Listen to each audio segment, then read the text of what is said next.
Hello, I'm Tom Wright. Welcome to t.wright Online. I want to introduce you to a new course we've been developing entitled The Day the Revolution Began, Reconsidering the Meaning of Jesus' Crucifixion.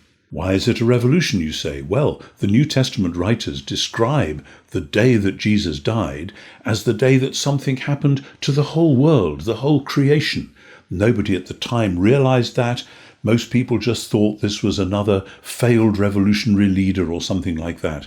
But as the early Christians looked back on that day, they said extraordinary things about God defeating the principalities and powers, about God effecting a whole new Exodus, a new Passover. And when we look at Jesus himself, we see that just before his death, he celebrated a sort of Passover meal with his friends as a way of saying that this was what his death was going to be all about. I suspect that many Christians have been quite content, and why not, with believing that Jesus died for their sins. That's what the Bible says.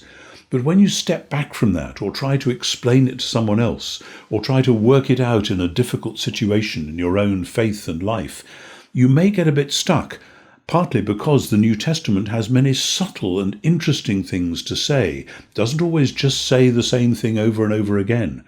And only when we look at the whole picture and try to put it all together do we see the extraordinary majesty and grandeur of what was done that day.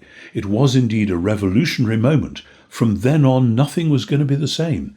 And from Easter onwards, and in the power of the Spirit, the church went out into the world confident that the victory Jesus had won on the cross and the fact of forgiveness of sins, which was at the heart of that, would transform the world, as indeed it has done. And what we find throughout the whole thing is that this is a revelation of the glory of God, and particularly, the New Testament writers emphasize this, of the love of God.